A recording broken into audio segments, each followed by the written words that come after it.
Урматтуу баяндамачы, министрдин орун басары. Бул жерде бүгүнкү буга чейинки маселе боюнча сиздер жанагы Бишкектеги балдар ооруканасына кошумча здание салалы деп жатасыздар да, туурабы? Ооба, 130 койка корпус. Туура, себеби азыр урматтуу депутаттар өзүңөр билесиңер, азыркы күндө мына оор күчөгөнгө чындыгында жугуштуу оорулар аябай көбөйүп бара жатат да. Балдар больницага батпай бара жатат да. Бул канча жылга берилет ошондо бардыгы? Бул 40 жылга да кредит. 40 жылга. Бирок биз ойлоп атабыз. Пайызы? Пайызы 0,1%.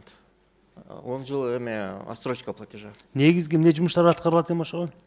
Кыскача айтып берсеңиз. Буларда ошол өзү мен жана айтып кеттим, жаңы корпус курулат. Бул 11 миллион 377 миң доллар каралды.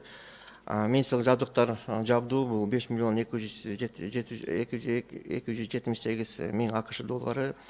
Ошол эле маалымат системасы, анын кызматкерлери ошол окутуу боюнча да ошол жакта каражаттар каралган. Рахмат, биз шаарда өзү негизи бир эле жерде бар да.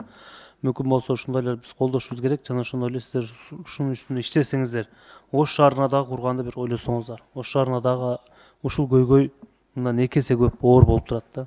Балдардын маселеси жана ошондой эле жаңы ушундай корпус салуу боюнча жугуштуу ооруларга. Рахмат.